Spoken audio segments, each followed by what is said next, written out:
We start with an arrest in one of Cleveland's more high-profile unsolved murders. For 12 years, the friends and family of Aliza Sherman have been wondering, agonizing, really, over who stabbed the 53-year-old nurse to death in broad daylight. Tonight, prosecutors say they have answers. U.S. Marshals arrested Sherman's divorce attorney, Gregory Moore, in Texas today.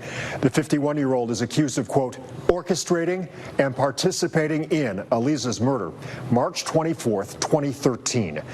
The Beechwood mother of four was stabbed 11 times while on her way to Moore's office at Erie View Plaza.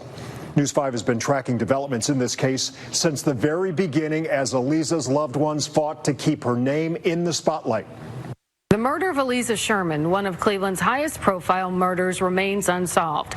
Tonight, new information about the case.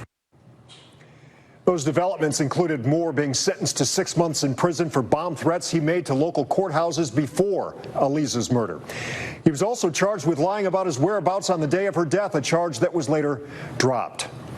For more on tonight's major developments, we go to News 5 investigator Scott Knoll in downtown Cleveland, where Aliza was killed 12 years ago.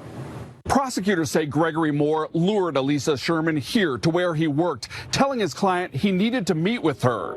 But investigators say he never intended to meet with her at all. Instead, it was all part of a plan hatched months earlier, a plan to kidnap Sherman to avoid having to try her divorce case in court. 12 years after he's accused of orchestrating the murder of Aliza Sherman, the street and driveway outside Gregory Moore's Sagamore Hills home flooded with police and agents from Ohio's Bureau of Criminal Investigation. The normally quiet home on McPherson Circle turned into a neighborhood spectacle. It's really sad, yeah. Sadness, it is. And this is a quiet neighborhood. And we walk every day. We walk the streets every single day. And you just don't think about that kind of stuff happening in your neighborhood. They say they didn't know Moore, really didn't see him around. But for Keenan Trimble, I'm like, okay, I talked to that guy yesterday. This scene even more shocking as the door-to-door salesman came back through the neighborhood today. And he was like, yeah, nope, can't really talk right now. I got to go. I got to finish mowing my lawn before the rain hits, and then I got to leave town. Like, I got to leave town quick.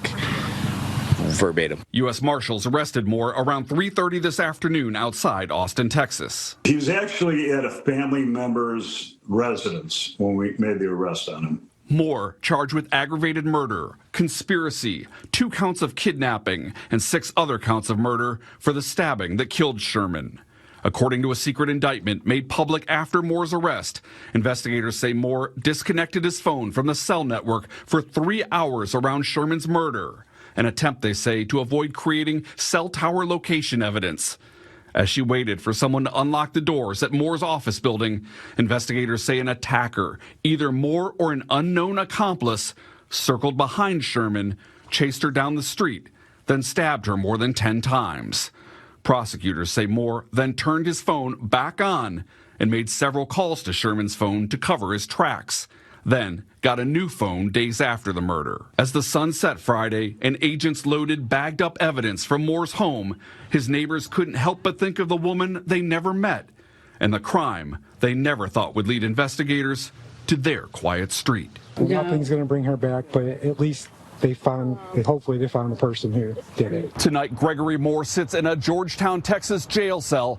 The U.S. Marshal expects he'll be brought back here to face a judge sometime in the next week or so. In downtown Cleveland, I'm News 5 investigator Scott Knoll.